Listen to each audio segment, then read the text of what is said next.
So welcome back to Third Age Reforged and to another battle replay, and this is finally, after a long time of me sort of putting it off because I've already used a variant of this map in 0.97, we're going to be having another look at Trebuchet from Eclipse 2500, but this one has been changed significantly, which is why I'm kind of annoyed with myself that I haven't done it before now, but there are several changes to this map, including making a few more gaps for the defenders to use for archers, but most notably I think there are also several more ways that you can actually get into the settlement itself now, rather than just limited to just 2 entryways, which does mean that often this map can work out in mostly the same way every time we see it, but this one should be significantly different with all the new ways into the town, and also all the new ways in which the defenders can set up their own little defensive points as well, because you know, it was kind of limited for them as well with a lot of things in the way, but there are now numerous gaps that can be utilised in addition to the ones that were already there that they can use for archers and artillery and the like, which should give them a little bit more flexibility as well. But we'll start off with the attackers today, starting off with Mr. Sneakman, who's going to be playing, oh excuse me, my cold is still very much in effect, as the Witch Realm of Angmar, the faction that everybody loves to hate, and that's because of this unit over here, of course, the General's Bodyguard, going to be the Witches of Angmar.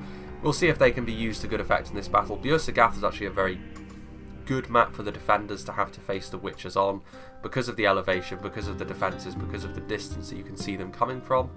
They're much more easy to shoot down, but we'll see. I mean, if the Witches do get into range, they'll be as devastating as ever, I'm sure. Then we have some units of Guardians of Kharndoom as well with their rusted armour, so no armour upgrade for them, but they're still a very effective unit of line infantry, especially in this situation where they're going to have to take a lot of damage from afar, the attackers. The armour and shields of the Guardians of Kharndoom will come into good effect there. Angmar Halberds, of course, much lesser armour, no shields either, but still a decent, cheap unit that Angmar can use as a phalanx, obviously armour piercing from the Halberdiers as well. Then we have some Trolls of Angmar and some Trolls of Gundabad, both variants of the Angmar Trolls, both very effective, both pretty similar to one another in what they offer, to be honest with you, but obviously Trolls can do a lot of damage very quickly, and if they're backed up they could prove to be a bit of a nightmare for the defenders, we shall see. Some Blackwatch Legion here, so just in case they need to be able to push through a choke point, the Blackwatch Legion are on hand, only one unit of them however. A unit that's hidden over here, which I would imagine is the free unit of Snarker Stalkers that Angmar get access to. And then some more Angmar Marauders over here, so just some basic line infantry that can be used more as fodder than the Guardians of Kharndoom that we saw previously. And then also the Gundabad Guard, which I believe still inspire the units around them. So for a unit of spears that costs only 700, having an inspiration effect is always very nice. But obviously against infantry they're not really terribly damaging. Then, moving on to the Easterlings of Rune, played by Stewed Balrog. He's got several units of Gamprim here on the front, including a couple of units of Eastron Crossbowmen. I've made clear my opinions of crossbows in 0.97. They are very effective if you can get them into the right position. The Eastron crossbows, at the very least, though, suffer in the ways that you would expect crossbows to, because they're very weak to archers. Their armour is not really the best, and if they do get into range of archers, you can bet that they'll be one of the first things to be focused down because of the efficiency you can get there. Several units of Flagrim as well, so some more armour-piercing Rune, very well known for their AP core after all, and they will be useful in this fight, very useful if used correctly. We've got some Dragon's Wrath Crossmen over here, obviously very similar in nature now to the Blacklock Engineers from Erebor, so it should show how brutally effective they can be. I think they aren't as good as the Blacklocks, but they are still quite similar in what they can do. We can see here the Dragon's Breath, which is, in terms of all of the runic units, they only had this as an addition to them in 0.97, but it's a very significant one. The Flame Cannon, firing the Dragon Fire into the defensive lines, will be very difficult to deal with, so the defenders are going to have to set up their lines in such a way that think that whether it's cliffs or buildings, something needs to be in the way of them, otherwise it will rip through the defensive line very efficiently. Carmel's Chosen, very nice high tier infantry unit there. Some Scion Rim on both flanks, very heavy spears, Baltroth Tribesmen, and then some Eastron Clansmen at the back with the first level of armour upgrades. So a fairly well balanced army, as you would expect from Rune. Back here we can actually see that Lothlorien are on the attack as well from the Steward of Dale, so once again someone just has to be different and make it not good versus evil, but we have Lothlorien on the attack today. Watchers of the Goldenwood and Riders of the Goldenwood, so we have some Silverthorn arrows, we also have some Loranand Axemen, some Spears of the Wood, some Elder Council, the Javelin Spear hybrids of course. Ooh, the trees have just popped back into existence. Lorinand archers are also here, so the heavier Lothlorien archers and the Lorinand warriors. So some APs, probably some hidden units as well. Lothlorien do have a couple of units that can hide after all. Over here we have Erebor, played by Froggy, so I guess it's not good versus evil after all. Yeah, there's actually more good factions on the attack, which is kind of weird. All of the factions on the defence are on the good side of things. Erebor, again, I've made clear my opinion of Erebor in 0.97. I really don't like them. I just can't help it. Like, I gotta be honest, I do not like the way Erebor play. There's nothing wrong with them per se in terms of them being OP, other than maybe the Blacklocks being overtuned. I just don't like their playstyle at all. Ironfoot crossbows, one of the main reasons for that. Heavily armoured and shielded crossbows, difficult to skirmish down from afar, and still every bit as devastating as every other unit of crossbows in the game. Ironfoot spears here. They've also got a lot of Ironfoot pikes, a catapult.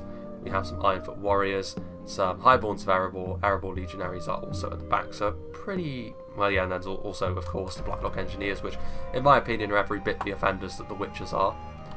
Then finally, we have Dark Elven King, who's going to be playing as Dorwinian, so some Elvelyn infantry on the front, some Elvelyn Vineguard, also some Elvelyn infantry over here, more Elvelyn infantry, more Elvelyn infantry, Elvelyn marksmen, so a lot of the Elvelyn units on display, Morroquendi bows, Elvelyn hammerguard, some more Elvelyn marksmen back here, the Morroquendi glade masters, so both units of high tier infantry for Dorwinian, which we've seen a couple of times recently, which I'm actually in favour of in this situation, purely because I think that Dorwinian, you know, a lot of their Elven units would be easily focused down by defensive archers, whereas having a couple of units of high tier infantry like this can make all the difference in the late game, especially something as difficult to kill as the Glade Masters.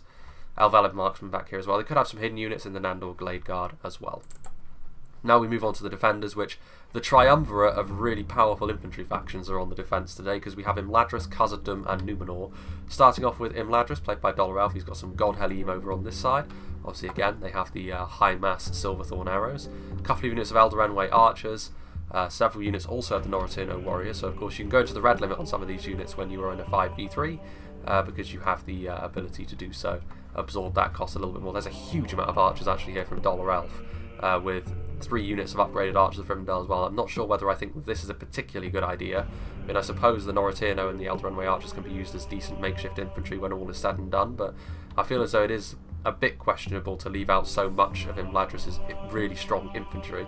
But perhaps they feel as though they can best fill the void in terms of long-range archers when you compare them to Khazad-dûm and Numenor, we shall see. Gwythi Arthander here, obviously really, really strong high elven spears, as well as the Gwythi Miridain, a couple of units of Imladris sentries, a couple of units of Eldarenway spearmen, 1 unit of Swords of Rivendell, and 1 unit of Eldarenway sword masters. So what infantry is here is very elite, but it's very thin on the ground. We'll see if that tactic pays off for Imladris. Meanwhile, then we have Viper Action, who's playing as the Dwarfs of Khazad-dûm. He's got some Hammers of Gundabad over here deploying their stakes. Very strong armour-piercing shock infantry, of course. Warriors of Khazad-dûm, so just some basic unit of dwarves here. But even so, that's more than enough to defeat most other basic line infantry from other factions. 4th Legion Shield Guard, 3rd Legion Infantry, unupgraded though. We also have a Catapult, some Sons of the Fallen, some more Hammers of Gundabad, more Sons of the Fallen, 3rd Legion, some 1st Legion Pikes as well, getting into some of the more serious Dwarven units here. 2nd Legion Axe Guard, Guards of Khazad-dûm, Khazad-dûm Reclaimers and some 3rd Legion Infantry.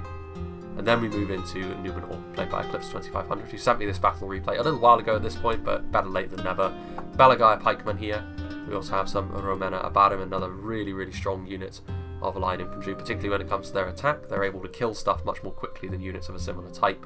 A Trebuchet, very accurate but very limited ammunition, so he definitely needs to pick his shots carefully.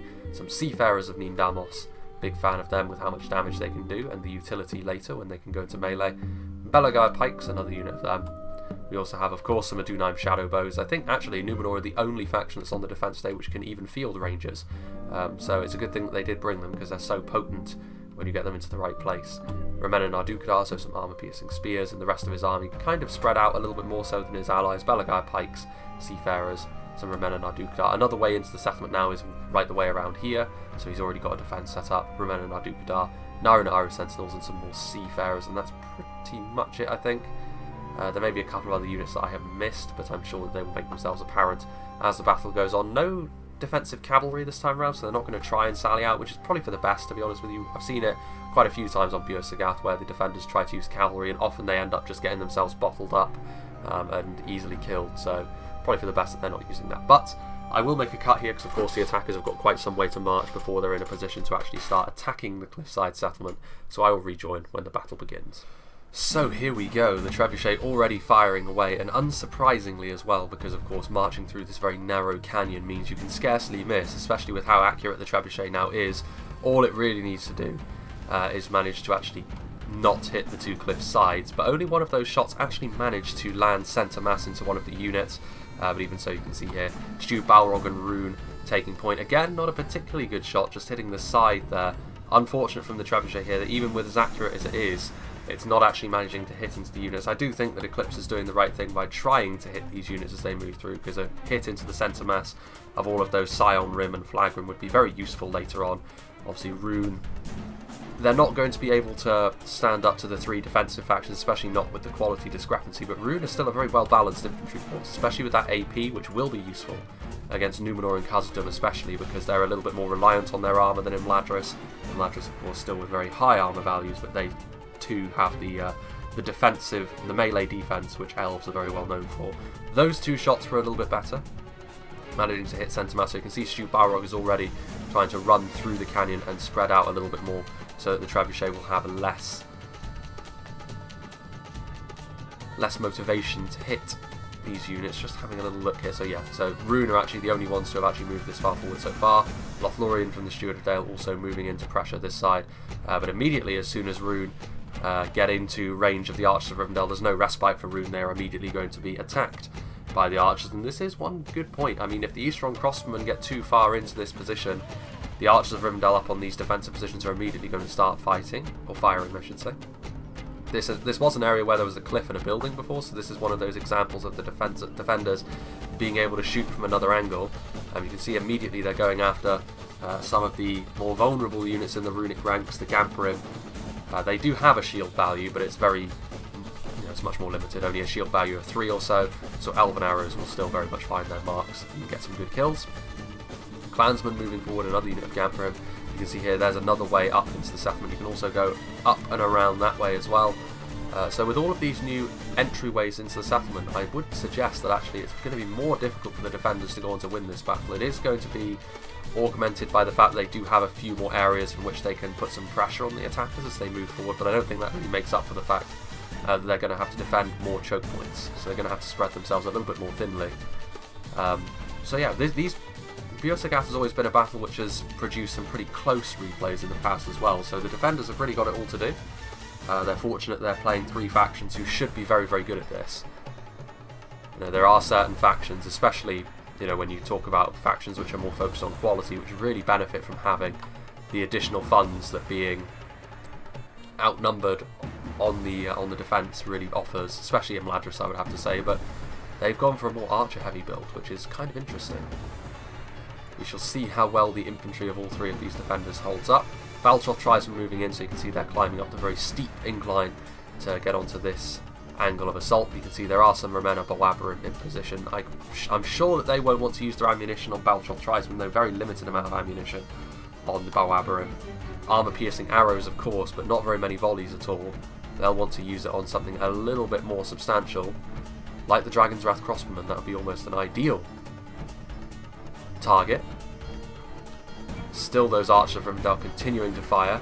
Now though, with the Gamperim just out of view, they're going to be going after the Flag Rim. You can see here, even with the slightly higher armour and significantly better shield values of the Flag Rim, unfortunately for them, the shield is on the other side, so it's actually not coming into play.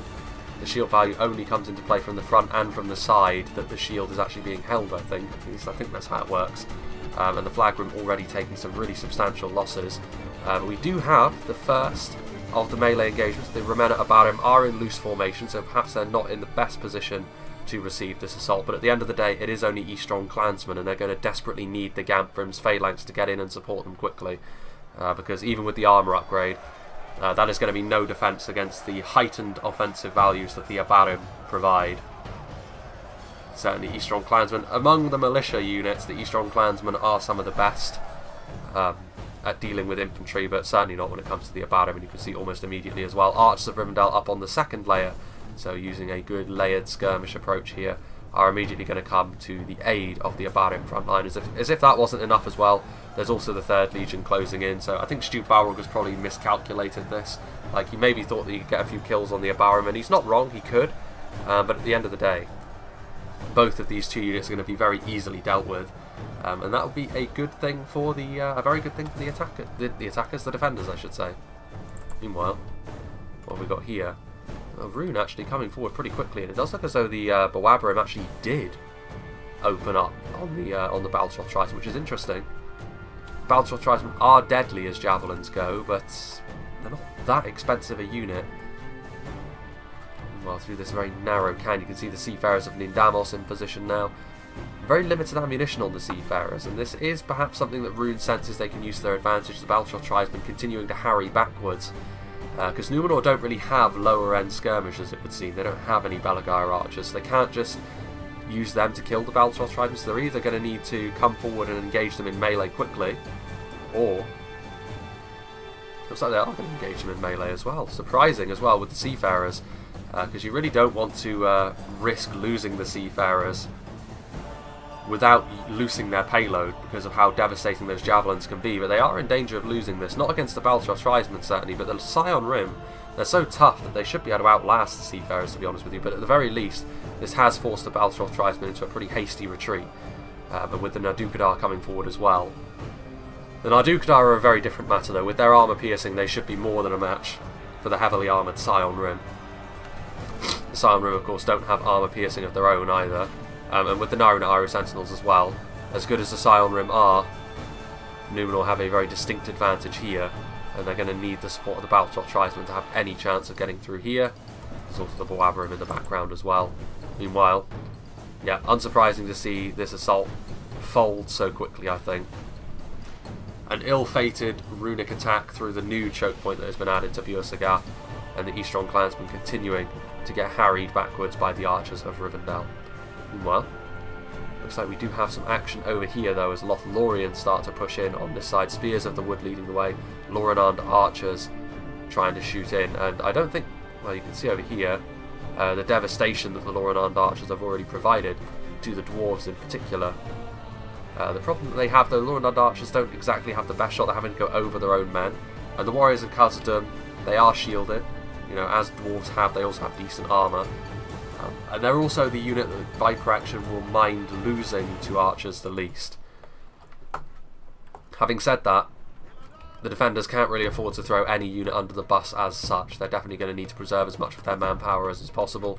Archers of Rivendell here continuing to fire. Some of their archers being buried into the dirt just in front of them. We actually have a melee assault as well. Spears of the Wood backed up by Lorinand Axemen, and the Lorinand Axemen should be enough to defeat this unit of Warriors of Khazad-dûm, especially with some backup from those spears. There though we can see the Erebor Catapult also trying. It might have been the Erebor Catapult that got those kills as well, but they are trying to get in there. And honestly, Viper Action needs to be careful here, because one good hit from that catapult could wipe out most of those guards of Khazad-dûm, and I think he realises that because he is moving them, which is good to see. And now you can also see some archers of Rivendell that are out of ammunition moving forward, as well as some 4th Legion Shield Guard to shore up this line. But there's really nothing that will be able to match the Lorinand Axemen over here. We've seen them come up short against upgraded Ironfoot Warriors in the past, which is more of a poor reflection on how overtuned certain units on Erebor are than them. They should be just fine in this situation, especially with the reinforcements that are in close proximity from Dorwini and the Alvalin Vineguard here. Mostly spears in support, but for now I think the attackers are going to be content to just put some pressure on the defensive lines and leave it at that. Angmar Marauders are here. Yeah, there's no renewed assault over here for the time being, but through this other new way into the settlement, this narrow canyon, you can see here that the Seafarers of Nindamos, I think they've utilised some of their well, I assume they must have used their ammunition. The men of Bowabarim are in the background over here, as well as some swords of Rivendell in close proximity.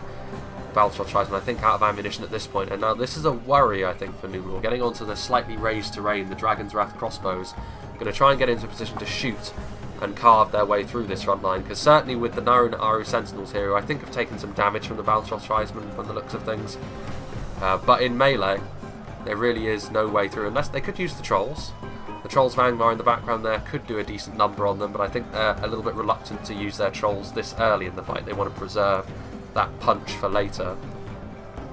Dragon's Breath crossbows are trying to fire their missiles, but do they have a decent shot? We shall see, because certainly in melee, Rune are making no progress whatsoever. Pikes certainly doing their jobs thus far. Scion Rim are a very sturdy unit of spears, though. A lesser unit would have been sent packing long ago in the face of armour piercing and very strong pikes, but as it is, they're still fighting. Is that the Remen of Awabrim shooting in? If they still have ammunition, then that is a very good target to go after, because the Dragon's Wrath crossbows clearly are trying to get into a position where they can use their flaming projectiles to carve through that Numenor front line, but I think they're having a difficult time doing so. One of the problems the Dragon's Wrath crossbows have always seemed to have is that they need a perfectly clear shot before they will actually consider using their bolts, especially from the whole unit. Like, only 4 of them seem to be reloading here. Angmar now moving forward to try and shore up this line. Seafarers of Nindamos pushing their way through, and they will be engaged in melee, so the Angmar halberds' arrival is quite timely, because the Seafarers of Nindamos have overextended themselves, and it's not going to take much, I think, to make them regret this decision. The Dragon's Wrath crossbows are more than capable of looking after themselves in melee, and that will only, the demise of the Seafarers will only be hastened by the arrival of the Halberdiers from Angmar. And there's a significant amount of troops coming up here, actually. Marauders and Gamprim, so Rune and Angmar continuing to pile on the pressure. One thing I will say, however, is Rune and Angmar alone won't be able to deal with this huge section of the settlement all on their lonesome. I feel as though the attackers need to spread out their efforts a little bit more. Lothlorien, Erebor and Dorwinion are all bunching up on this one choke point, which is going to be playing into the hands of the defenders, certainly. You can see here that actually this front line is still going in favour of the attackers, though. And if the defenders want to keep all of these 3 armies bottled up into this one choke point by their own choice, they're going to need to keep this this front line on lockdown. Khazad-dûm Reclaimers throwing their axes in, doing some really grievous damage actually to the Lorinand archers. Elven marksmen also firing in, however, but with the addition of the reinforcements from the Ironfoot warriors and the Elven Vanguard, they're going to need more infantry over here, the defenders, if they want to hold on to this choke point. We shall see if they are able to do so. Ironfoot spears trudging up the hill as well, so there's much more of that where the attackers have come from, and the benefit, I suppose, to having all 3 of your armies focused on this one choke point is you're never really going to run out of manpower. You can just continuously send your men in, but the defenders can take advantage of that if they so choose, because Rune and Angmar have been dealt a pretty bum deal here, if that is going to be the case, because there's no way, I think, that they're going to be able to push their way through. Meanwhile, artillery coming in, a grazing blow, just that one dwarf getting his head taken off by a flaming projectile from his brethren from Erebor.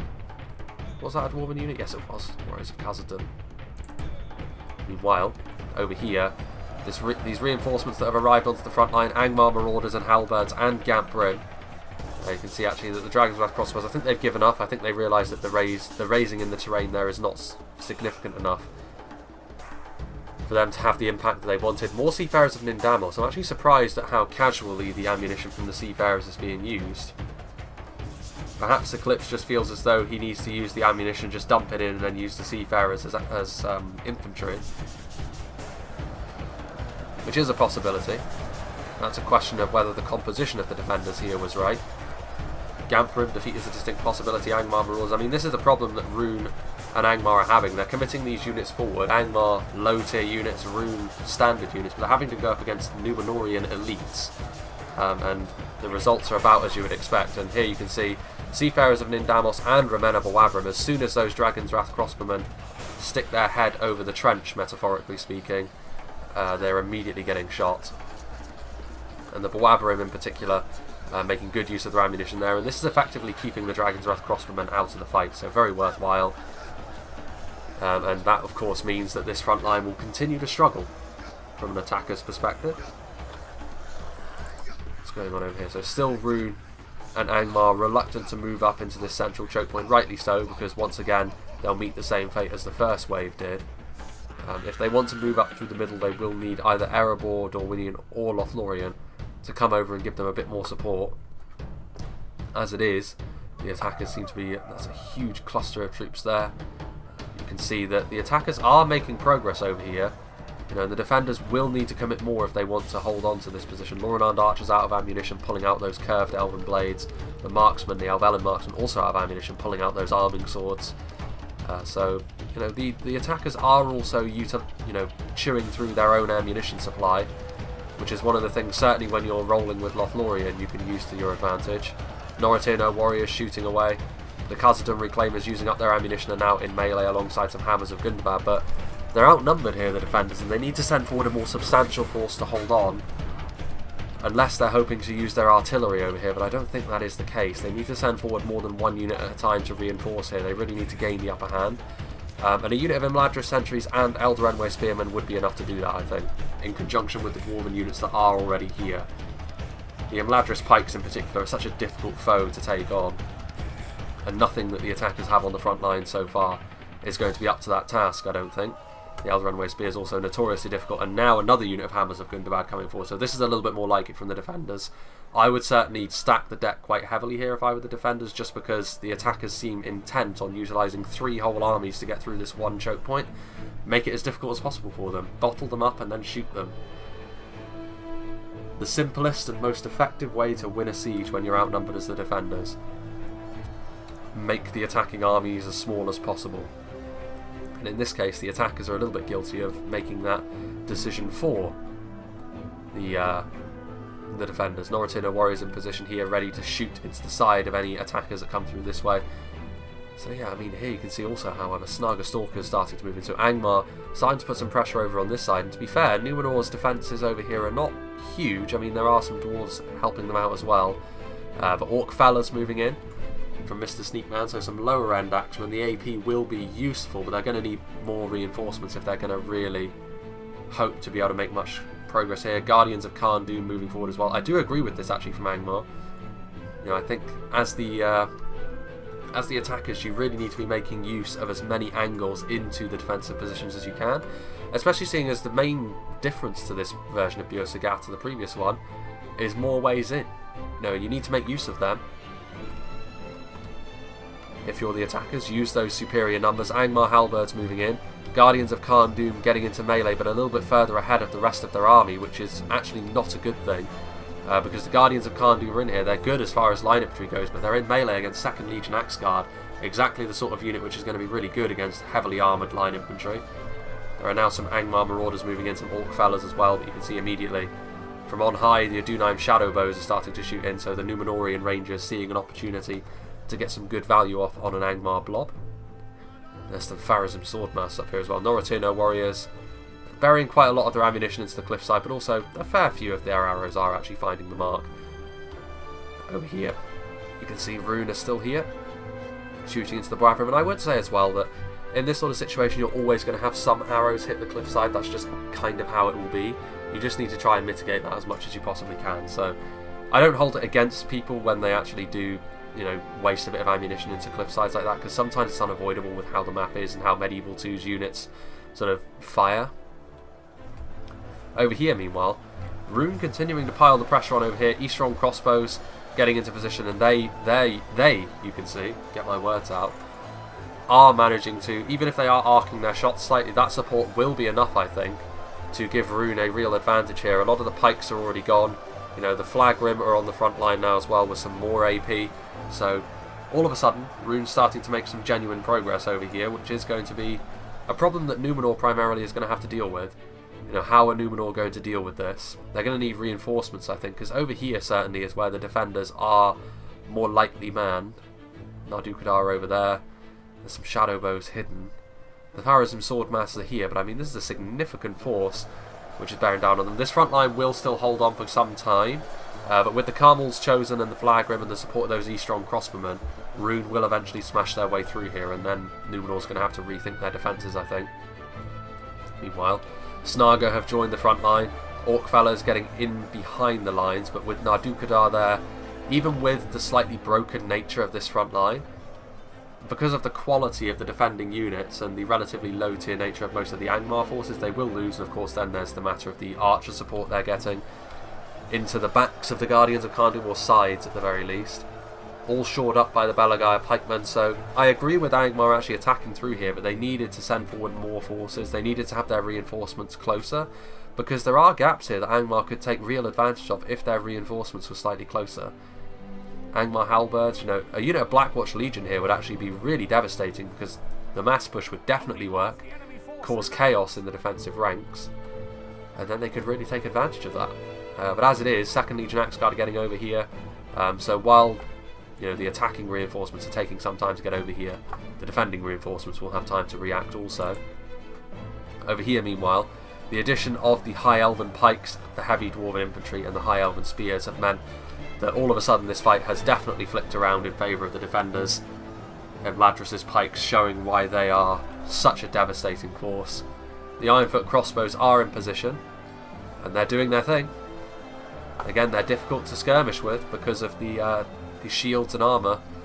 You can see that the archers are doing their best, but in conjunction with the Elven marksmen, they are forcing the defenders into a bit of a tricky situation here. If those crossbows start arcing their shots into this front line, it could get pretty messy for the defenders, which is why they can't really afford to back off to the extent that they have. Elven marksmen trying to get into a more advantageous position to shoot. But actually, there's not actually many attacking infantrymen left on the front line. Only a few pikes, a few law-and-armed axemen. This, I really don't agree with this from Steward of Dale. Riders of the Golden were trying to charge in. I'm not sure what they're hoping to accomplish here, because this front line is mainly made up of Elder Spearmen and of Ladros Sentries, which is absolutely the last place the Riders of the Golden would want to be. And you can see they're already starting to drop. A unit with this much melee defense and this much... well, the fact that they're multiple HP should not be falling that quickly. They're trying to use their Silver Thorns at point blank. Law-and-armed warriors and more Spears of the Wood are now coming in. Which is good to actually shore up the front line for infantry, but yeah, the Riders of the Golden Wood are falling. They need to get out of here. Definitely not the right situation to be using them in. It's a difficult map to use horse archers on anyway. I can see why they were brought from Lothlorien, because their application with their Silverthorn arrows is still pretty good. But not like that. Ironfoot Spears moving forward, so Froggy also throwing forward another unit of heavy dwarven infantry. You can see here the power of Imladris to just hold on to this front line. How difficult the Elder Spears are to kill, and also giving some credit here, putting some respect on Khazad-dûm's name. Because the Hammers of Gundabad are also in here, and their AP will be really useful against the Dwarves of Erebor, their Dwarven brethren. Meanwhile, over here, Angmar's reinforcements have arrived, but so too have some reinforcements from the Dwarves, I think. I think there's another unit of 2nd Legion Axe Guard in here. The Belagire Pikemen now, though, are depleted enough to the point where Angmar's numbers are starting to have a bit of an effect. The Orc Fellas, the Angmar Marauders here enforce the Gundabad Guard on the front line as well. And like I said, I believe they do have an Inspiration Aura, which is going to keep some of these lower tier Orcs in the fight for longer. And I think a bit of reinforcements are needed over here for Numenor, but the problem is... yeah, you can see here that Rune are continually pushing Numenor back here, and it's kind of panic stations here, I think. I mean, there are Eldarenway Swordmasters, Pharazim Swordmasters, but there are Carmel's Chosen. You can see this is where the Blackwatch Legion were, and it's a rather devastating mass push that has happened here, because it has meant that the Pharazim Swordmasters have been utterly surrounded now, as have the Belagire Pikemen. So a fairly decent front line has just been blown apart by good play, honestly, from the attackers. Very good use of the Blackwatch Legion here. And all of a sudden, units like the Pharazim Swordmasters, Eldarenway Swordmasters, some more Belagire Pikemen, all of those units are circling the drain now, which is not a good thing for the defenders at all. Things are going pretty well for them on other fronts, but here could be where the attackers start to make their presence felt. Scion removal, the Trolls are coming in, and this I think is a good time to use one of the Troll units. You do need to be a little bit careful, because quite a lot of the units that are on the front line will be pretty good against Trolls, Pharazim Swordmasters especially, but you really need to make the gains that you've made stick here if you're the attackers. More reinforcements are needed, I think. Actually, both units of Trolls are being committed forward. I think another unit of infantry would not go amiss, but they don't actually have any other units of infantry nearby, so I mean, this is kind of all or nothing. So it's a bit of a nail-biting encounter, this, between the attackers and the defenders, because whoever comes out on top of this fight is in a good position to go on in the rest of the battle. Because if the attackers do, they have a way into the settlement that they can utilise, but if the defenders do, all of these gains that the attackers made will have ultimately been for nothing, which is probably why they've used both of their Trolls here, because it was kind of panic stations. Carmel's Chosen starting to lose unit models here. The Pharazim Swordmasters, only 16 of them left, but they will not go down without a fight with those big great swords. Blackwatch Legion now finally petering out, but so too are the Eldarenway Swordmasters, so the two pillars on which this defence was based are very depleted. You can see now as well that the Trolls of Angmar getting into the Romena Bawavrim and really doing a huge amount of damage to them, and they're not going to let them get away. This is bad news for Numenor, and I think this is where so many more avenues of attack into the city, or town I guess, proved to be a problem for the defenders, because Numenor spread themselves thin, and it's showing, because now they have two defensive positions where they're really starting to struggle. The rest of the Angmar army is now pouring in. They are shaken at the hands of these Rangers, and the Rangers are doing a pretty decent job at thinning the Angmar herd as they move forward, but these Rangers need to get out of here, honestly. Let's go and see what's happening on the other side. Are the defenders managing better over here? Not really. This defensive line has fallen apart, and again, I can only assume this is because they didn't have reinforcements on hand because they were scared of the crossbows, and as a result, the attackers have managed to push through this front line, and ultimately, while this front line did a huge amount of damage initially, it has been dealt with by the attackers. So all of a sudden the attackers in the ascendancy, the momentum is with them. That's a good hit from the Trebuchet though, hitting into this attacking blob. Trying to get a bit of a consolation prize here. Yeah, this is the issue here. They need to regroup here, the defenders. They need to reset their defensive positions onto the next layer. And they need to do it quickly. Because otherwise I can feel this battle will probably get away from them. Who knows? Seafarers of Mindamos moving backwards. What they can save Numenor they are. You can see here, a good victory won here by Rune with Angmar's support here. That Blackwatch Legion use from Mr. Sneakman was very, very good. Otherwise they could have been bogged down on that pike line, getting hit by the Elder Enway and Pharazim Swordmasters for quite a while. As it is, that has not been the case. Eastron Crossbows also playing their part as well. Rune are pretty depleted at this point though, certainly of all the attacking armies. They've taken quite a lot of damage. And over here, Angmar isolating and destroying this one unit of 2nd Legion X-Guard. Again, they're a pretty good matchup for the Guardians of Kharndoon, but at this point they're so depleted and they're so utterly surrounded that even being a direct counter to the unit that they're fighting won't save the 2nd Legion. Unfortunately for them.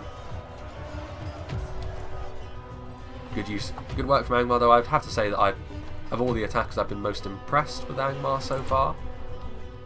Over here, I'm still not entirely convinced by the 3 attacking armies going through this one choke point, because I feel as though it has been very costly for the attackers, but ultimately it has worked out in their favour.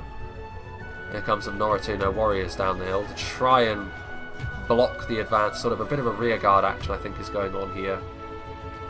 Rise of the Goldenwood here. To try and block the advance of the attackers, give the defenders a little bit more time to set up.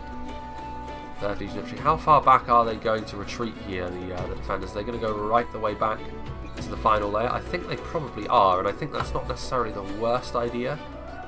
Considering the losses they've taken, they need to try and make the battlefield as small as possible at this point, the defenders, if they're to have any chance of winning. But in doing so, they do play into the hands of certain units that the attackers still have, including the Blackwatch Legion, the Witchers, and the Dragon's Breath.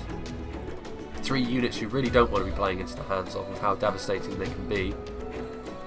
Difficult units to take on. Just regrouping their forces over here, Rune and Angmar. They've done very well actually, Rune and Angmar over here, considering it wasn't even the entirety of both of their armies that came over here. Rune also had some forces in the middle. Their Dragon's Breath wasn't over here. And Angmar as well, keeping stuff in reserve. Meanwhile over here, Noratuno warriors and what's left of this unit of 3rd Legion trying to hold the attackers at bay, but that will only last so long. I do like the Noratuno warriors. I do like how they're sort of a mix of dual axes, dual swords, and then 1 axe and 1 sword. And they are better in melee than most archers of this type. More difficult to kill at the very least, and that is where this will be bearing some fruit.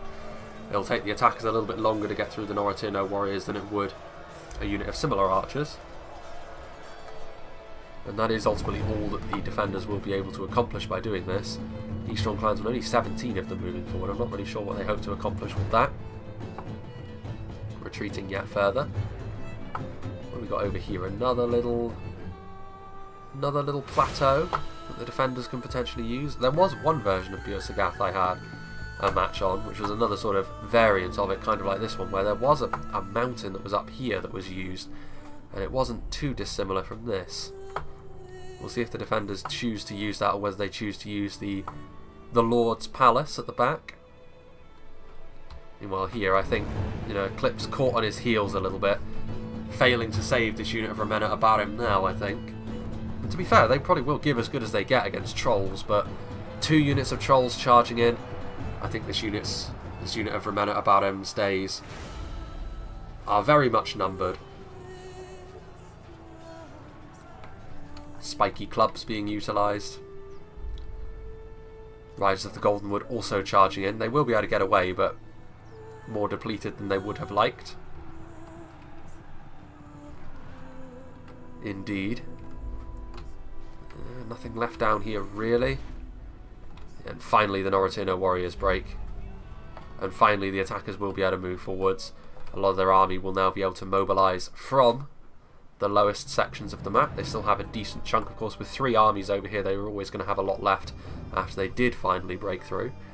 Rune and Angmar, slightly less fortunate. They have more depleted numbers to their ranks, but I would definitely give the advantage so far in this battle to the attackers. I think they've done a pretty decent job. Losses they may have taken, but losses they can absorb. Remena Bawabrim starting to shoot into the attackers as they move forward. Rune yet again being the pincushion. Strong crossbowmen taking some losses, but they won't be too concerned that Remena Bawabrim are deciding to use their ammunition on a unit as relatively cheap as the Eastron crossbowmen, but this is the advantage of crossbows. They're so potentially damaging, but for a relatively small cost. Carmel's shadow bows also moving in, so the attackers may be able to use their rangers as well. Gundabad Guard moving forwards as well. Angmar Halberdiers, Guardians of Cardoon. Rune sort of pressurising the front line. These units won't last all that long, but I think maybe they're just hoping to stop the Seafarers from utilising their ammunition, and the Scion Rim will certainly be able to do that. I mean, they don't go down easily, even a unit as outnumbered as the Scion Rim currently are. They will be able to last quite a while in melee. I mean, the Seafarers are decent makeshift line infantry, but they're certainly not up to the same level as the Abarim that they usually fight alongside. The Bawabrim, meanwhile, continuing to fire. Guardians of Cardoon and Gundabad Guards scurrying around, and they will potentially join the assault. That unit of Flagrim, however, is almost immediately broken. Only 5 of them left after all. The Scion Rim may very well break as well. It takes a lot to break the Scion Rim. I've got a lot of good things to say about them, all things considered. You know, they're not AP, they're relatively expensive for spears, they don't get their killing done quickly, but they never seem to let the player who's using them down, which is always a good metric to use. Dwarven Catapult from on low. The Erebor Catapult trying to get some kills, only some very minor ones, but at this point the defenders are scrambling so much that any sort of kills you can get is probably going to pile the pressure onto them. Belagar pikemen moving forward, once again sort of shifting backwards a little bit, the defenders, to try and salvage the front line. The Scion Rim have been dealt with. I think the Angmar reinforcements were lagging just a little bit too far behind. You can see also just in the background there the Eastron crossbows now in range, and we'll be able to start loosing those bolts into the defensive positions as they move backwards yet again. The defenders seeming to be constantly on the retreat here. Eventually they're going to need to choose some ground and stick to it, and I think it is going to be over here. We shall see if the defenders have what it takes to hold on to these initially 2 choke points and then 1. Like, again, I do worry for them when the Witcher's Blacklocks and Dragon's Breath comes forward and gets into a good position, because I'm not sure whether they will have the answer to that. Ironborn Axemen moving forward, so some cheap Norwinian axes, because they're going to need to use some of their archers to respond to ranged threats of a different kind. Some Archers of Rivendell from Dolorel from on high, bombarding the attackers as they move forward, making sure they don't get too comfortable in the lower sections of the city. It's only been an interesting fight so far, but it's been one that I think the attackers have done very well in. This unit of Remena Abarim are chasing down this slew of Eastron crossbowmen, but a very similar number of Carmel's Chosen are going to come forward to meet them, and the Carmel's Chosen are the superior of those 2 units. There's a lot of Trolls of Gundabad over here as well. Blackwatch Legion waiting, loitering within 10. Remena Abarim will charge in, downhill charge into the Carmel's Chosen, but I can't really see this fight going in any direction other than in favour of the Carmel's Chosen, especially not with, well, there's only 4 Gamphrin, but still. Halberdiers moving in.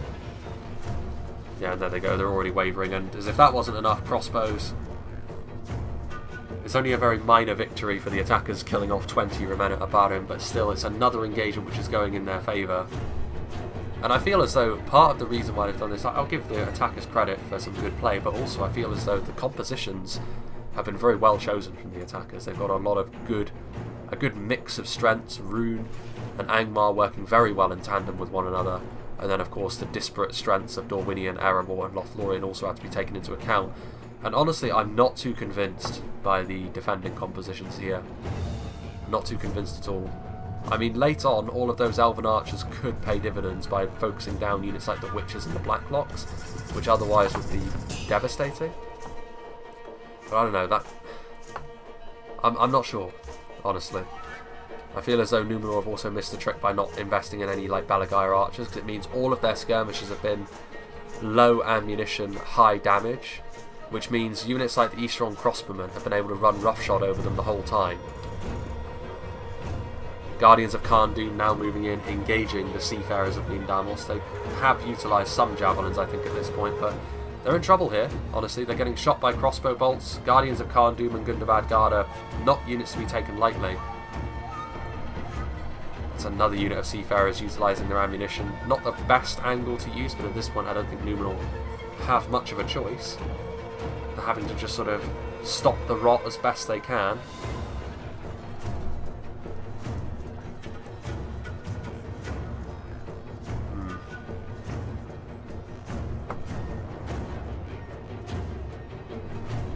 Let's see here. Lorinand warriors pushing in, so the attackers starting to attack through this choke point as well. Lorinand warriors, the AP, leading the way. There's a few Dwarven units following them in as well, but even with the AP, they're going to struggle to get their way through Sons of the Fallen that have some backup. Archers of Rivendell, not exactly the last word in terms of quality on the front line, but any manpower will do at this point for the defenders, I think. Lorinand Axemen, you can see here. Dorwinian once again getting their Elvelyn marksmen into position. They're not the most damaging archers, the Elvelyn marksmen, but they've been a constant thorn in the side of the defenders throughout this entire battle, so definitely a good pick from Dark Elven King. Of course, it's very difficult to skirmish with the Elvelyn marksmen as well, with how heavily armoured they are. So that has proven to be a bit of a problem for the defenders as well. Some Karen Amroth Rangers are here as well, which is another bad thing for them to have to deal with. 2 units of attacking rangers, so yeah, definitely I would say the momentum very much with the attackers, but I mean the defenders won't go down without a fight here. There's still a lot of good units that the attackers will have to fight their way through, but so far they've done a very good job with more javelins being thrown in, but also the Seafarers are being shot at almost point blank range by the Carmel's shadow bows. Tricky situations here for them to have to deal with.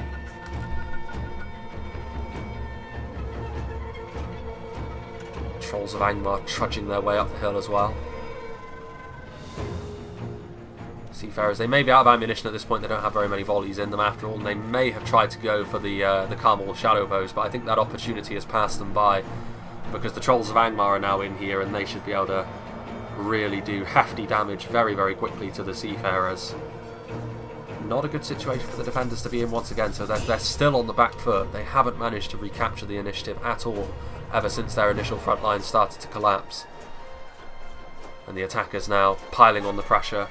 Elvelyn infantry, defeat seems certain. Only a military genius could win this battle.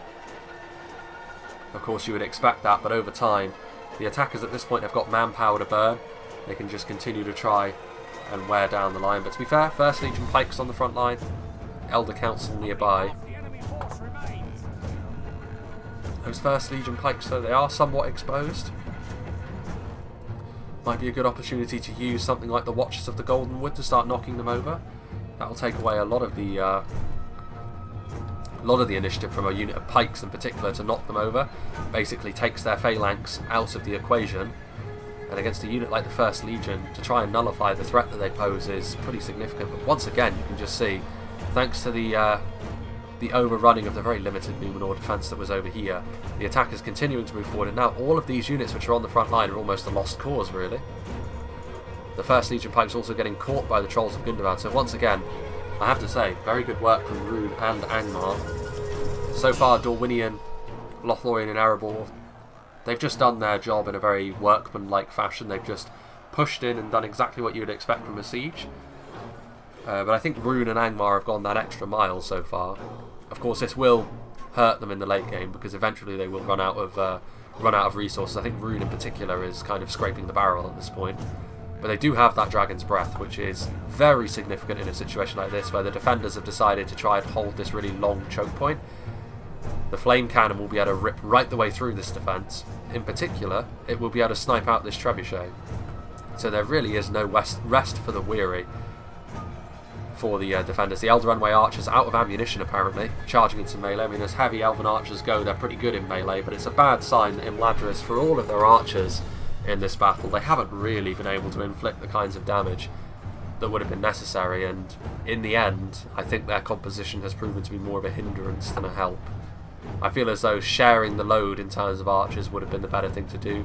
Getting Numenor to bring a couple of units of Belagair archers, getting Khazad maybe to bring a unit or two of the Orc Hunters would have helped out, and then we could have seen more Imladris infantry. We could have seen some upgraded Imladris Guardians, possibly some Broinen River Wards would also have been of great help.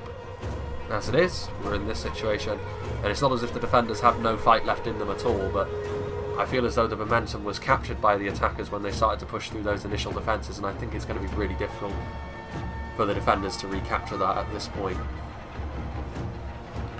Well, here's the Trebuchet. I think seeing the danger that it's in here, yeah, and already one of them's destroyed. Not good, because I feel as though the Trebuchet was one of those tools that the defenders were counting on to really start making some losses back for them in the late game. Catapult trying to snipe out the Dragon's Breath, but ultimately missing. And that could be that. Khazad Reclaimers also being engaged in melee by the Trolls. The Trolls have been really well used by Angmar. Of course, eventually they will die, and the Khazad Reclaimers are the kind of unit which honestly should do a very good job against Trolls, but just the fact they're being stopped from using their thrown axes into this Angmar blob is a problem, because these Elder-Runway are immediately being pushed back. Oof. I mean, a bit of friendly fire there from the Dragon's Breath, but carving through the Khazad Reclaimers, doing some more damage, and actually breaking the Elder-Runway Archers. The Catapult trying to snipe out the Dragon's Breath, missing again. You can never count on artillery to do what you want it to, unless it's the Dragon's Breath or the Isengard Ballista. A good hit there from the Trebuchet once again. Actually hitting right into the middle of some pretty key units there. Oof, right through those Ramena Bawabarim. Finally the Catapult does manage to find its mark. One of the Dragon's Breath is finally killed, but already significant damage done. One of the Catapults now falls from Viper action. These Trolls are still alive though, to give them their credit, despite that friendly fire, and they've managed to push all the way into the Trebuchet crew, which will prevent it from firing. So yet again, good work from Angmar. Meanwhile, I can recognise that is definitely the God Helene shooting into these units as they approach, using those Silver Thorns, the high mass arrows, to send these units flying. It will make it more difficult for the Gundabad Guard to get up in support of the units that are already there, but that's a minor victory at best. Carmel's Shadowbow is getting into position, and this is the problem the defenders have. This would be an excellent position for the defenders to take up if they still had the ranged advantage, but they don't. They're having to face down 2 units of Rangers, Dragon's Wrath Crossbowmen, Dragon's Breath, Blacklock Engineers, Witchers, Eastron Crossbowmen, Elvelyn Marksmen. The ranged advantage is in favour of the attackers at this point, which is always a terrible situation to be in if you're the defenders. The only advantage the defending skirmishers have is their position. But again, that's going to be cold comfort for them. It has been very brutal. And again, the attackers have been taking losses this whole time, but it's been losses they've been more than happy to absorb. And now the Trebuchet crew also being smashed into oblivion. Still the defenders constantly on this retreat. And I have to give the attackers credit there, because they've not let up. They've been unrelenting in their pursuit of the defenders, not giving them space to breathe, which is good. It means that they've never been able to recover, really. And that is why I think the attackers will go on to, and deserve to go on to win this battle, I think. But there's still a long way to go. And ultimately all of the losses they've been taking could come back to bite them in the long run. I kind of doubt it. Some Legion bodyguard back here, so still some elites from Khazad-dûm, including the mighty Mithril Guard. First Legion pikes. What have we got going on back here? There's a lot of units still in here as well, taking shelter, including the Gwaithí Arthand, Myrdain, and some Imladris sentries. So Imladris still have what was, you know, most of their very limited infantry force is still alive. Here, though, you can see that still the attacking skirmishers doing their thing, the Watchers of the Golden Wood finding their mark onto the First Legion pikes. Oh, excuse me, my cold is still very much present. Riders of the Golden Wood are here. Elder Council starting to push forwards as well. Elven marksmen. Arrows raining down from on high. I can recognise that particular sound effect, and that is perhaps something which many people are unaware of, which is if you shoot into the wreck of an artillery, it will block it, and I think most of those arrows from the Bawabarim, unfortunately for Eclipse, just hit the wreck of that catapult. Again, when your luck's out, it's out. Watch the Golden One continuing to fire away. I didn't actually see the Kindred of Celeborn, I don't think, in the Lothlorien composition, so at the very least they won't have to deal with the split shots, I don't think. There are the Witchers loitering back here, waiting for their opportunity to...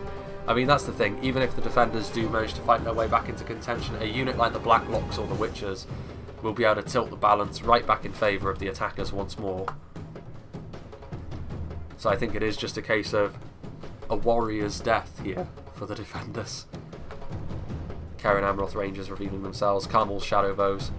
Ranger projectiles are always going to be difficult to deal with, especially when you're backed into a corner like the defenders are right now. And still their front lines don't seem substantial enough to me. It still feels like they're in the mindset of putting up rearguard actions, but it's understandable why they're doing that because of all the skirmishes that the attackers still have. Adunheim Shadow Bows at the very least able to respond in kind.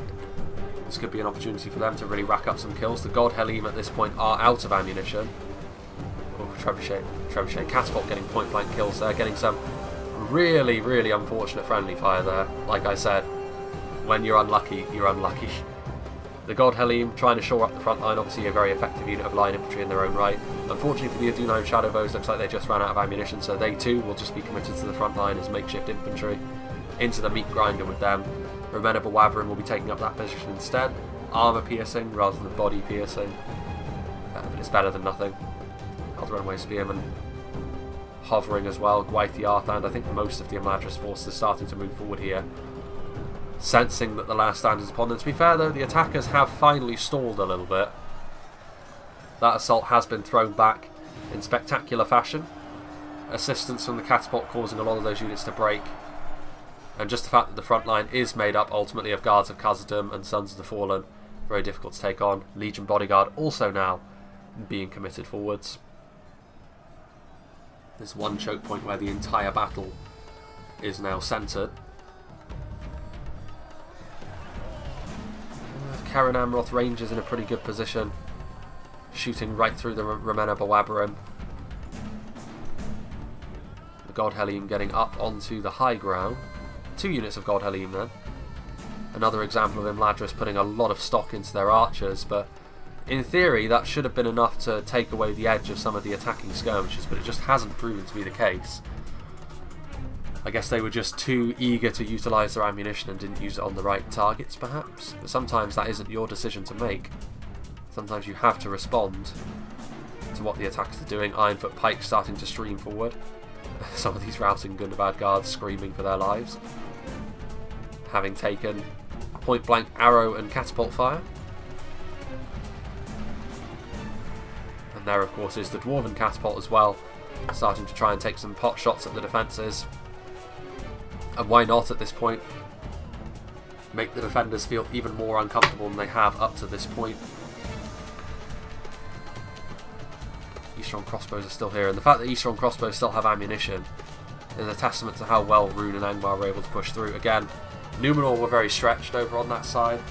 Their reinforcements were a little bit too far away for me as well, because as soon as that fight started to turn against them, there was no way they could recover it. But even so, obviously, the main feature of this new and updated version of Bur Sagat is the fact that there are more ways into the settlement, and ultimately, the attackers made very, very good use of that, I have to say. Elder Endway Spearmen hovering as well in Ladra Sentries. Do they have anything left? Taking cover back here, they do. They have some Royal Legion of Armenelos and another unit of Naru Na'aru Sentinels, but conservation of those units at this point not really going to be enough to turn this battle around, I don't think. Guards of Khazad-dûm have pushed a long way into the attacking ranks, and with Erebor Legionaries and Karen Amroth Rangers ready to meet them. Pikes also starting to filter their way towards the front line. The Godhelm are doing their best on the front line. As strong as they are, there's only so many of them. And for the attackers, numbers are still certainly not an issue. Legion Bodyguard are on the front line, though. Another strong unit, but they are certainly the target of both the Eastron Crossbowmen and the Elvalin Marksmen, trying to whittle them down as much as possible. Carmel Shadowbows did run out of ammunition at some point, though, and they were committed to melee, so that's at least something for the defenders to hold on to. They can't really afford to waste their catapult ammunition like that. You know, in their eagerness to sort of get them out of harm's way of the projectiles, they put them too far behind the cliffs.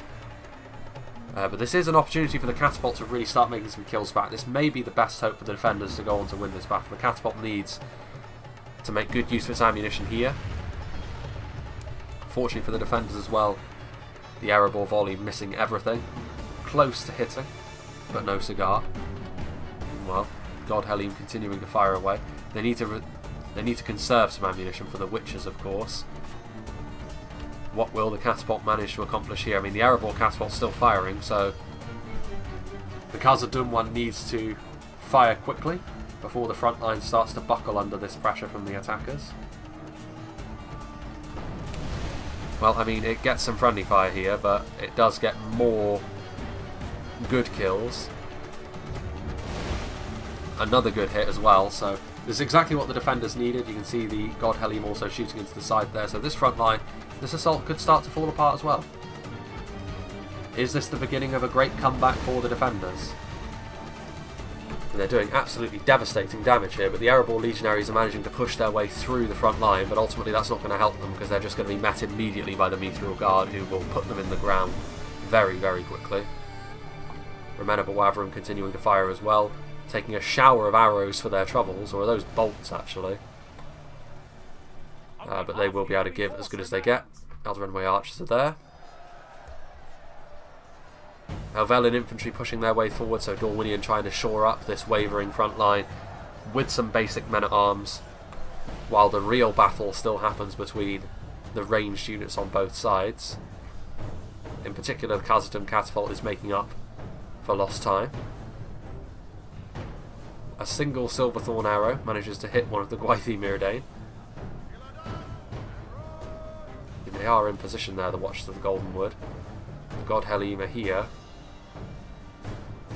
Erin Vaughan Axemen on the front line, but this is exactly the sort of situation where they won't last very long at all. Arrows flying everywhere. Oof, right through the Elvalin infantry and Ironfoot pikes, but I mean, to be fair, this front line is it going to last that much longer? Well, there go the Erin Vaughan Axemen and the Elvalin infantry. This is exactly the sort of breaks that the defenders really needed, as well as a bit of friendly fire as well from the Erebor catapult, so perhaps all is not lost. Finally, the momentum has been wrested away from the attackers, but I would still worry. Again, there's always the ever-present problem of the Witchers. The Blacklocks have also yet to be committed. There's also still the matter of regular Dwarven crossbows to have to contend with. And of course, let's not forget that there's a lot of elite units still to be committed as well, including Blade Masters, Elvelin Hammerguard, and Highborns of Erebor, so it's not as if the attackers are completely devoid of quality themselves. Watchers of the Goldenwood are not half bad in melee either. But this assault has ultimately gone against them. Finally, the defenders have got something to hold on to. Another hit from the catapult, hitting centre mass of the Eastron Crossbowmen, doing tons of damage to them, but maybe not the best target to go after with the catapults. Like, they're no threat whatsoever in melee. It would be much better to go after something a little bit more worthwhile. Wabrum's continuing to fire. Another wave of the assault. That may actually be units that have returned from routing as well, so they will come forward. The Keldwin River Patrol also, so the Javelins, going to try and get some good value off here onto this defensive line. They will be very eager, I'm sure, to try and focus down something like the Mithril Guard. Although that's definitely not a good move from Dark Elven King. He's charged them far too close to the Dwarven front line, and they're now in melee with Sons of the Fallen. Seeing his error, he's immediately going to retreat them. Elven Marksman getting into melee as well. Karen Amroth Rangers shooting at point blank into this front line, but Khazad-dûm holding like champions for now. They are the ones that are, after all, doing most of the heavy lifting on the front line thus far. Imladris and Numenor do still have a few units they can commit. But can Viper Action give Imladris and Numenor the chance they need in the late game to be able to win this? Another decent hit. Again, not as devastating as the ones we've seen, but it's better than nothing. And it does actually send that unit of Erin Vaughan Axemen routing once more. Oof. It has been brutal for Dorwinion, moving into this killing ground that Khazad-dûm has set up. And once again, a lot of routing happening. Hope for the defenders. It was looking very grim for them, but they have managed to come back into this very, very nicely. The Elven Archers have also played their part, shooting into the side of this attack as it has been happening. Gwythi, Myrdain and Arthand getting ready to reinforce the line as well. The Boabrim are out of ammunition. There's still a lot of quality on the defence. I mean, considering the damage they've done, they've brought themselves right back into contention here. Mostly on the back of that devastating damage from the catapult though.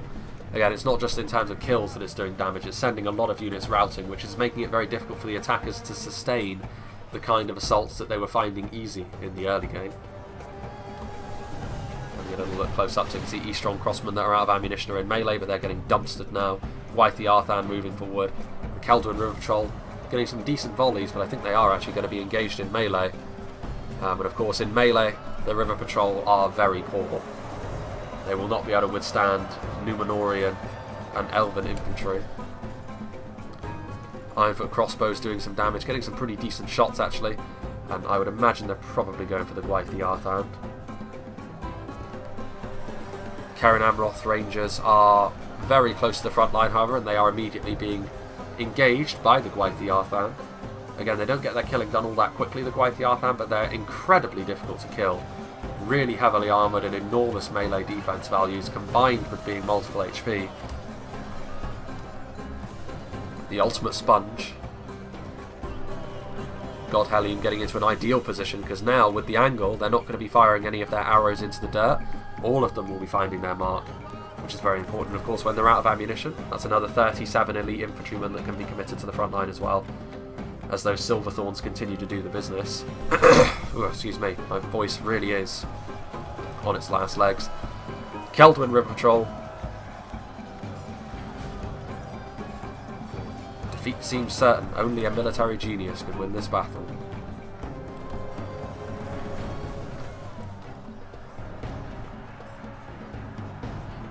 Legion Bodyguard. What have we here? Morquendi bows. The poison arrows probably won't come into too much of an effect, like Numenor, Khazad-dûm and Imladris are all factions which are incredibly difficult to break. But the fact that they're heavy Elven archers does mean they will be able to do a decent amount of damage, and they're immediately trying to target the Eldraenway archers, and even with their armour, the damage of the Morquendi should be enough to at the very least force the Eldraenway archers to target the Morquendi bows instead of the front line. Again though, the Dwarven Catapult just hitting centre mass here into this joint Dorwinian Erebor assault, and once again Erin Vaughan Axemen sent routing. All of those Elvelin sent routing as well. Those Eldraenway archers are taking a lot of losses. Something that the attackers can now take comfort in is the fact they are starting to have an impact on some targets, and the Ironfoot crossbows in particular starting to do some really good damage. Erebor legionaries trudging forwards. Blacklock engineers are near enough. Close enough to the front line now.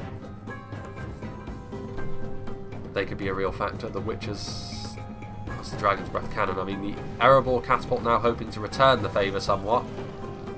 A bit of friendly fire, bit of fire onto the enemy as well. Where did the Witches go? I mean, it's entirely possible that they could die without me noticing. I don't think so. No, the Witches are being saved for later, alongside the two Dorwinian elite units. Do the attackers really have that much left, though? I mean, this, I think, is the sum total of the attacking manpower at this point, and that is not an awful lot, it must be said. Certainly in terms of overall quality for infantry, the defenders now hold a pretty distinct advantage. The problem is, though, all of that quality will be for naught if the Witchers can grill them all in one fell swoop, which I'm sure everyone would be absolutely mortified if the defenders went on to lose because of that. But I think that's why the defenders are continuing to leave the Royal Legion of Armenelos and those Naru and Aru Sentinels in reserve. They're not quite ready to commit everything yet because they know the danger that the Witchers pose. But honestly, from an attacking point of view, they may be running out of time with which to use the Witchers. Here you can see that some attackers have pushed their way through, but those Ironfoot Spears immediately, like a horde of piranha descending on a hunk of meat, those Ironfoot Spears gobbled up by the Mithril Guard and the Gwaithir Myrdain, two of the most devastating armor-piercing units in the game. Moving forward, the Ironfoot Crossbows trying to get a little bit closer to the engagement on the front line. These Elven infantry continuing to fight hard, but they're up against Sons of the Fallen and Gwaithir Artan, so again, a warrior's death is all they can expect from an engagement like that.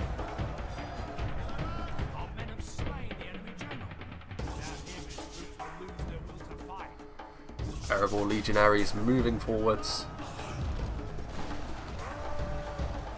Elder Spearmen taking a hit from the Erebor catapult. I mean, we've seen the defending catapult able to completely turn the battle on its head. Can the attacking catapult do the same?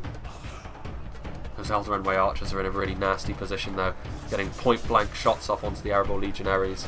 Depleted Elven marksman. It's going to take more than that, I think, for this attack to stick. Devastating hits once again from the defensive catapult. Getting some friendly fire as well though. Those Elder archers immediately being focused down by the Morroquendi bows, and to be fair, those Elder archers, both units of them, have been... Is it just the one unit? I could have sworn there were two. But they've been really put in their place by the Morroquendi bows. Goes to show that even in spite of the really good armour that Imladris have, it does go to show how important a shield can be. Ironfoot crossbows getting into position, reloading once more. This will be enough to, I think, completely finish off the Elder archers if that is indeed their target.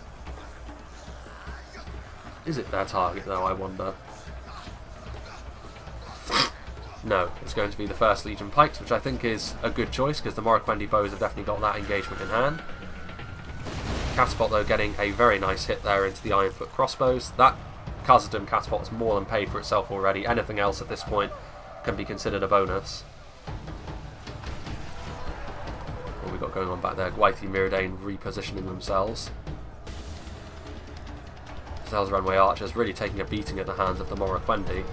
Legion bodyguards still fighting hard on the front line. The Elder spearmen that have joined them, very difficult to kill off as well, but they're going up against Erebor legionaries, who themselves are a very accomplished unit of light infantry and will not go down too easily. Still some Keren Amroth Rangers actually still alive. They managed to survive their encounter with the Gwaithir Artan, who I think at this point are mostly dead. Not entirely, I don't think. Yep, there's still a few of them on the front line, which, considering the nature of this front line engagement, is to be commended, as expected from Imladris.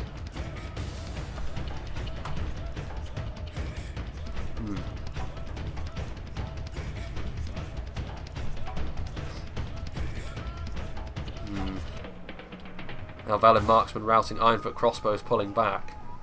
How do the attackers approach this? I mean, we are approaching the final 10,000 frames. Let's take a look at the balance of power. The defenders are still down by 6%, but most of their army at this point is made up of high quality units, including 2 of the strongest pike units in the game. To be fair, the attackers still have their own share of quality, including of course the Highborns, both units of high tier Dorwinian infantry, and of course the Witchers.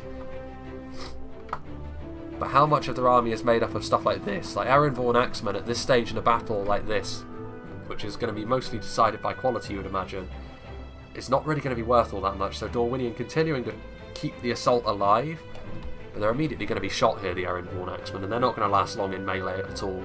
Their morale will start to fall apart.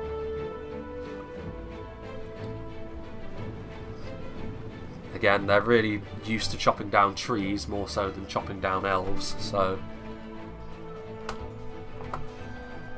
what have we got going on here? Erebor Legionaries still holding on, just about. Absolutely brutal single engagement here on this choke point. Oh man. I'm actually impressed my voice has held up this long. In fact, my voice feels a little bit better after doing this, which is perhaps the calm before the storm where I completely lose it. Yeah, defeat is obviously a distinct possibility. Trying to come to the aid of the Erebor Legionaries, but it's going to end in tears, I think, for the Erenborn Axemen. To be fair, they weren't committed earlier on, and in this battle they're obviously outmatched. They're doing their best, bless them. Forward come the Mithril Guard, so it doesn't get any. The outlook doesn't get any rosier for the men from Dorwinion. Dorwinion sounds like a nice place, honestly. There's relatively little to be said about Dorwinion in the lore of Middle-earth, but I mean a nice sunny place on the Sea of Rune. All the wine you can drink. Sounds very nice indeed. Elves and humans living in relative harmony. Eldraenway Spearmen here on the front line, combined with the 1st Legion Pikes. I mean, all of these units at this point are pretty depleted, but when it comes to facing Erenborn Axemen, they really won't have too much to worry about, I would not have thought. Morroquendi bows. Out of ammunition at this point. Morroquendi bows, like most heavy elven archers, are pretty decent in melee. They have a very minor anti-cavalry bonus as well, but that's not going to come into play here. But I think it's going to take more than Morroquendi bows to bring down a unit like the Mithril Guard. And now you can see the Eldraenway archers going to take their revenge. They're very depleted, but they're going to be able to constantly shoot into the Morroquendi bows. A truly devastating battle, a very long battle as well this has been, but a very good one. Makes me feel all the worse for leaving this long to do it, but again I feel like the time is right now. Morroquendi bows, again the Dwarven Catapult getting a nice hit into the centre mass, which of course is enough to send the Erenborn Axemen fleeing. They were already getting absolutely obliterated, to be fair. The Watchers of the Goldenwood are coming forward now, which is a significant unit. Very, very tough to kill. In terms of their melee potential, they're probably Lothlorien's best infantry unit outside of their Karas Caladhon's Guardians. And now rotting meat being utilised, perhaps? Nope. The catapult now actually killing off one of the Erebor catapults.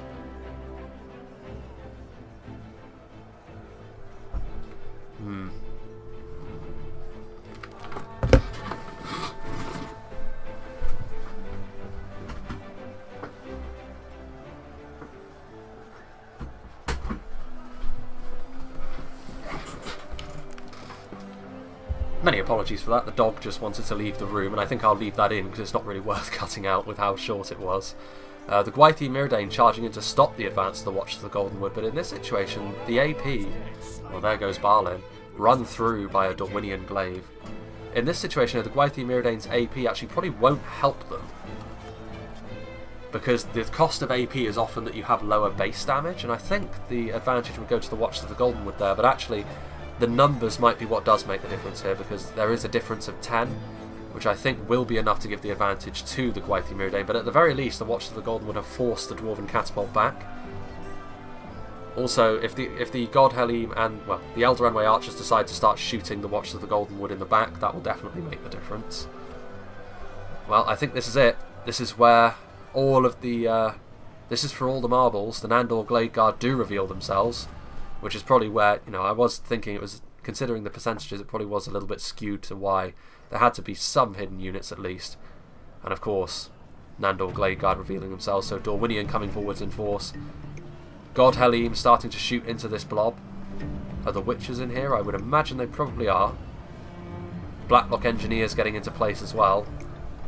And this is where having a lot of units further back may very well come back to haunt the defenders here, because they need to stop the Blacklock Engineers from shooting, and they do manage to get the Eldraenway Spearmen into melee with them, but they need reinforcements on this front line. The Watchers of the Goldenwood are being put into a box by the Myrdain at this point. The God Helym also getting into a really devastating position to shoot, but the defenders have nothing quite so devastating as the skirmishers that the attackers have.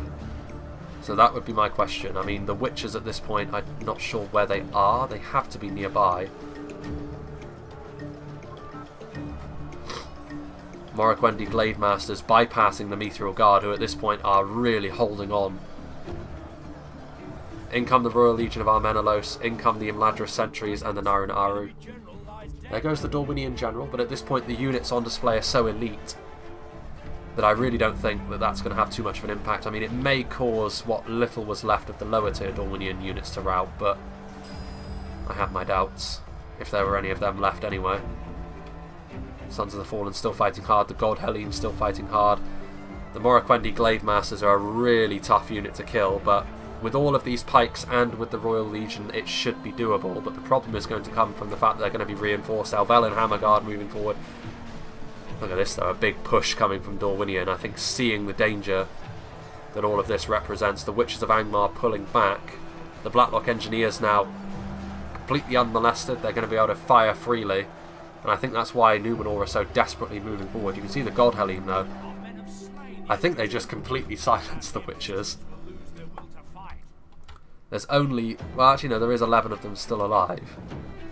That surely won't last much longer though. The God Helene are some of the most devastating archers in the game. So the Witches are not going to be allowed to get away. They have been seen, and Dollar Elf is doing exactly the right thing by focusing them down alone. As devastating as the Blacklocks are, the Blacklocks do...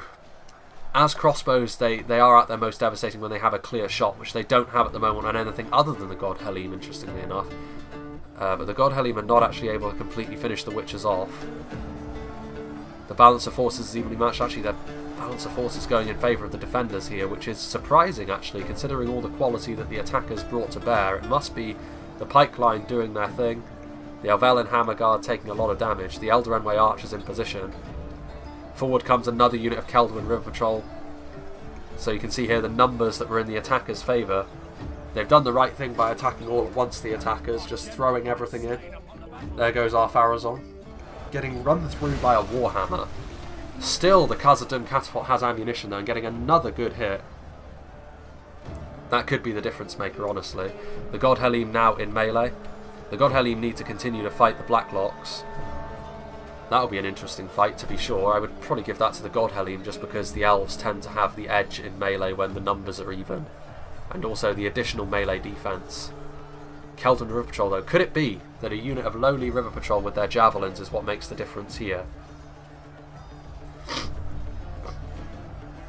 Oh man. Does the Dwarven Catapult still have ammunition? I'm not sure. That may have been the last shot. Was that the final spit in the eye before the dagger comes down? Because those javelins are finding their marks. They're not the most devastating unit of javelins by any means, but the damage that they're doing could be enough to decide this battle. Also, with stuff like the Nandor Glade Guard and Elven Hammerguard doing armour-piercing damage to the Royal Legion of Armenelos. I don't know. Here you can see the Blacklocks trying to push their way through. There goes the Erebor General at the hands of the Gwaithir Myrdain. But the Blacklocks have managed to push their way through to the catapult, so whether the catapult had ammunition or not is now rather a moot point. The Blacklocks routing though. Well, well, well. That could be huge, because that does mean, of course, that the God Helene are going to be freed up to move in. Which they are sorely needed, I think. The problem that I can see happening though is, I'm not sure, like the Eldarenway archers, there are 5 of them remaining. That's not going to be enough to kill off the Witches quickly enough, and the Witches are on their way forward. A truly dreadful sight, I think, for the... as much as I've praised Angmar, Angmar's going to be getting a lot of hate in the comments if this battle is decided by him grilling this front line with the Witches. And I think you can actually tell the defenders are aware that the catapult does still have ammunition. It might just be rotting meat, I'm not sure. The Ironfoot crossbows in here. I mean, to be fair, the defenders are kind of spread out at this point. The Keldwyn River Patrol out of ammunition, charging into melee. Their presence is actually needed because actually the attackers were starting to lose that melee fight. The loss of the Blacklock Engineers, I should say, could be incredibly significant. Gwaithir Myrdain and God Helene finishing off the Ironfoot crossbows quickly. The Keldwyn River Patrol trying to push their way through. They'll be very lucky if they don't rout themselves doing this. They're such a lightweight unit. The Witchers still being targeted. The Witchers, they honestly need to start firing, because the Elder Way Archers, as depleted as they are, will be able to kill them if they keep hovering around in this position for too long. The Royal Legion of Armenelos on the front line here, as well as the Mithril Guard and Sons of the Fallen, absolute heroes in holding back this horde, but eventually the armor-piercing damage will catch up to them. But then the attackers will still have to deal with the God Helim and the Gwaithir Myrdain. I refuse to believe that defeat is almost a certainty for them if they're only fighting Keldon River Patrol. I think the game greatly overestimates the chances of those units. Sons of the Fallen, 7 of them, chasing the Witchers off. And I mean, if this battle does end with a defensive victory, it's because the Witchers just weren't able to get into position here at the end. What an ending that would be. Gwaithir Myrdain having to go up against some Nandor Glade Guard now as well. Could it be that the Keldon Patrol will be able to win this battle in the end? The catapult crew being asked to muck in melee as well, having to deal with the crossbows. That's a rout for the crossbows.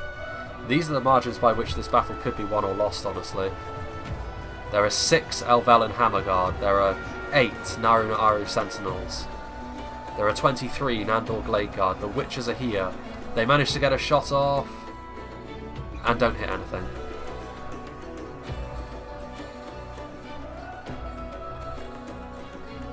That could be a real shame here, because yeah, the Witchers, they've lost. That was their only shot they managed to get, and now they only have the general left, who is not a projectile thrower.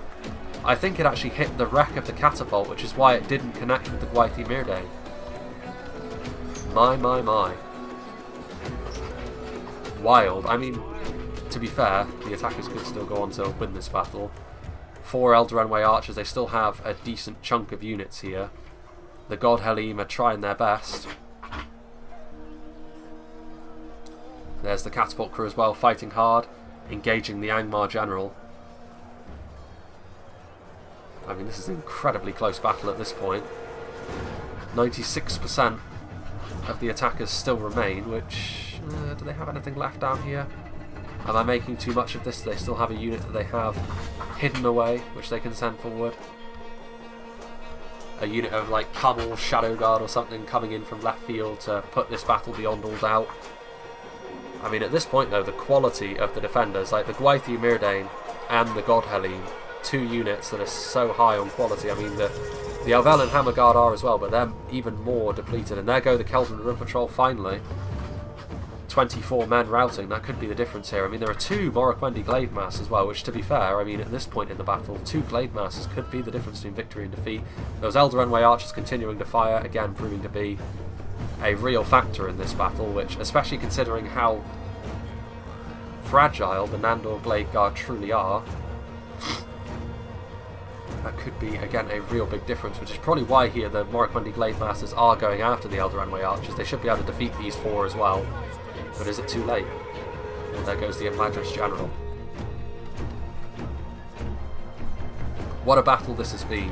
And I think both sides deserve a lot of credit for how they've conducted themselves in this. I think whoever wins, it will be a deserved victory. That one unit that Angmar still has left, their general, swinging that giant spiky mace. I think it's going to go to the attackers here. Yeah, they still have 8 highborns. And I think finally the will of the defenders has been broken, but what a close battle it was. The defenders had it all to do, to be fair. They were backed into a corner and they fought viciously, but in the end they just weren't able to recover, I think, from the losses they took earlier on. And a lot of that comes down to 2 factions. Well, I guess Angmar are still alive, but Rune in particular are a faction which have been dead for a long time in this battle, and yet their actions early on may have been enough to decide this battle in favour of the attackers. What is going on here? Elder Way Archers giving a pretty good accounting of themselves here against the Glade Masters. Only one of them has died thus far. They should go on to lose this fight, certainly, but as with the rest of the defending army, they've really not made it easy for the attackers here in the late game. Well. Gwaithir Myrdain, a really heroic effort from them as well. The catapult crew, trying to get away from the Witchers. What are they going to try and do? Are they going to try and remount the catapult? I think they are, but I mean, there's no way that the Angmar general is going to allow them to do so without him attacking them. So, I mean, it's worthwhile to try and do it, but it's not going to happen for them, unfortunately. Just look at the amount of forces that are left there. 2 Glade Masters, 7 Glade Guard, 2 Hammer Guard, and 1 Witcher. Although it's a general, so it's not really a Witcher. And that is going to be the end of the Dwarves, the catapult crew running. One of the Gwathi Myrdanes still lives, brandishing his warhammer. But it's all over for him. It's all over for the elves in general. To be fair, those Elder archers really giving a very good account of themselves. I can only assume it's because the Glade Masters are exhausted, which is certainly helping matters. But up come the Glade Guard. Oh man.